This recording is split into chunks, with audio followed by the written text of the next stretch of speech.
Oh, hi there. Hello, this is Mr. Duncan here in England. How are you today? Welcome to another one of my English teaching lessons. Today, as you can see, I'm in my office and I'm surrounded by all my little bits and pieces that I use to carry out my everyday work. As you can see in the middle here, I have my notebook computer. In England, we tend to call this a laptop. But in other countries such as Asia and also in the USA, they tend to call this a notebook. Although to me, a notebook is a small pad for writing on, but apparently it also means one of these. So that's my computer, very useful. Computers are great, aren't they? I like computers when they work. I don't like computers when they go wrong. Horrible. What else have we got here? Oh, of course, we have my very important diary. The diary is very important for recording all my engagements and plans, because sometimes I do forget to do things when I should. What else do we have here? Oh, yes. We also have a small pad for writing on, a notepad.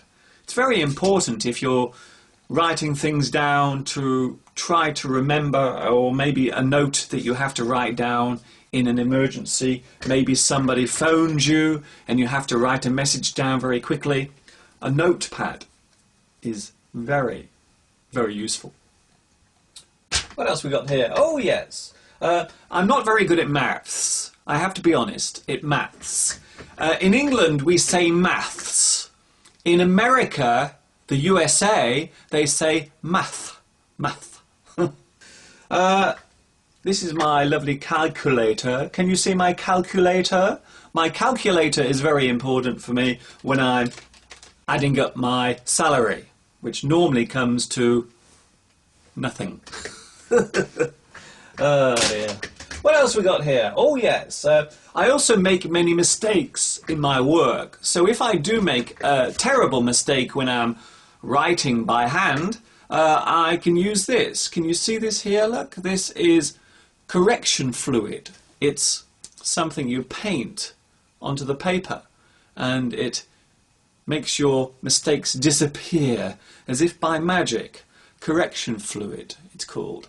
In England, we call this Tipp-Ex. But in other countries, they normally call it correction fluid. What else we got? Oh, yes. Sometimes if I have more than one piece of paper to join, maybe I have a couple of pieces of paper. For example, here, I have two pieces of paper to join together.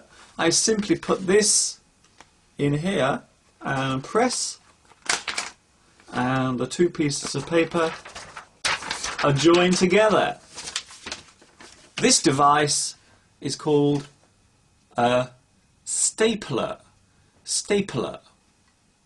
or sometimes people say staple machine, but most of the time people call this a stapler.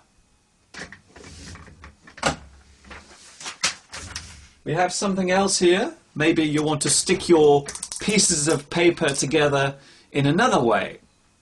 We can use this. Oh, you can never find the end of this, can you? Let's find it. There it is. This is very useful. It's also an item that has more than one name. In the USA, most people call this Scotch tape. In England, we call this sellotape.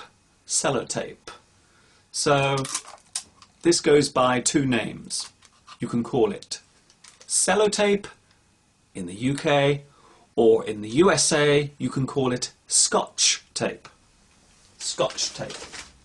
Some people say, Mr. Duncan, you should put some Scotch tape over your mouth, and then we can't hear you.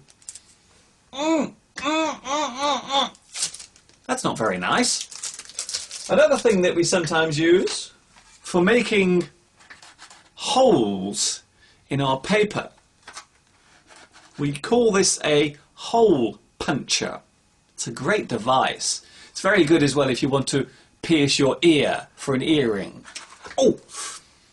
No, not really. That's a joke. Okay, don't do that at home. Thank you. So this is for putting holes in paper. A hole punch. Finally, we have something here called a, well, it's called a file. This particular one is in my favourite colour, red. And it's a box file. A box file. You simply press the button and open it and look inside. All this lovely, lovely paper. It's kept very safe and in order. A box file. Box file. I think that's enough for now. I hope you've enjoyed my little office tour. This is Mr. Duncan saying bye-bye for now. And remember, enjoy English.